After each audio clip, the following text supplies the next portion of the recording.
We're gonna move into number 19 on the top 50 underrated classic albums. Book, we're gonna resume with number 19, the GZA from the Wu-Tang Clan, Liquid Swords. Came out in 1995 with Geffen and MCA Records.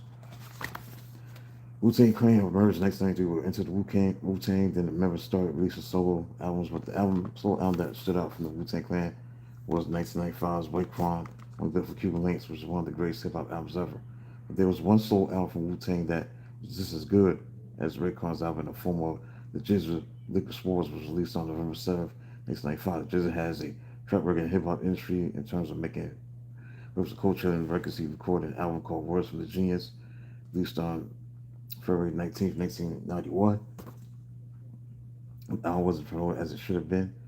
In the Wu-Tang era began in 1992. Liquid Swords was about the GZA addressing the inner city criminology. It was much more darker in terms of his lyrics. It was very grim, fit perfectly with the RZA's ominous production. RZA was making references to chess, crime, philosophy.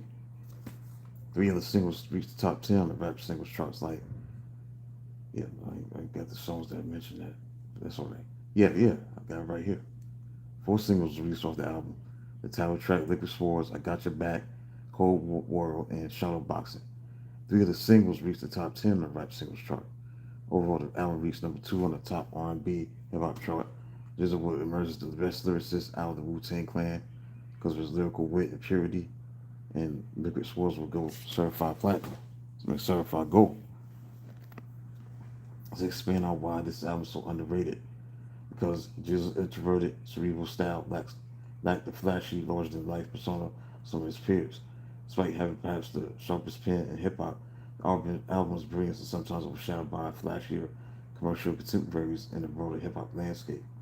Liquid Swords is universally praised by hip-hop purists, but it doesn't always get the mainstream greatest of all time credit it deserves due to several key factors. The understated persona of GZA. He's notoriously quiet, methodical lyricist. His cool, calm delivery is brilliant, but historically gained less radio media attraction compared to the wild energy of Old Dirty Bastard, the charisma of Method Man, or the cinematic mafia tales of Raekwon.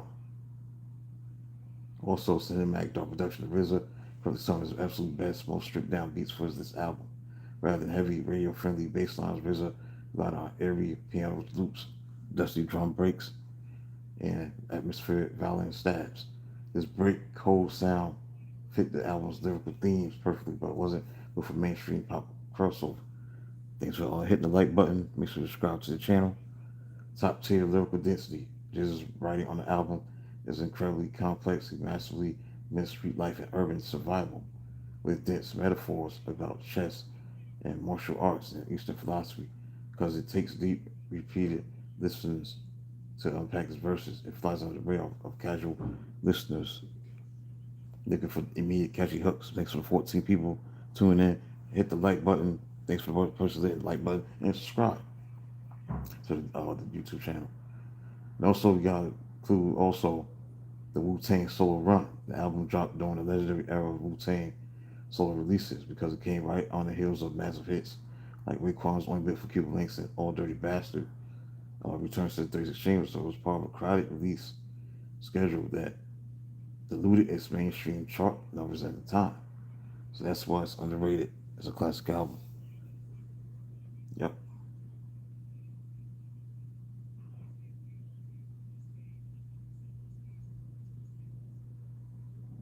Now, Jesus may be the best in the Wu for his lyrics.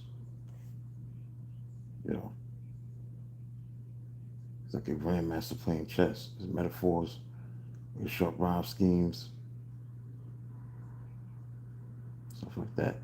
You had an all-star roster as well. You know, you had Inspector Deck, Method Man, Ghostface Killer on the album. So it was like a all-star, Wu-Tang Posse album in a sense. That's how it operated. But, it had every single member of the clan made an appearance. But still, just an album. Yeah, so that's basically it, man. I'm done. Hit the like button. Thanks for hitting the like button. Subscribe to the channel. Got one more live stream to do tonight at 8:30, and that'll be it. So till then, talk to you soon.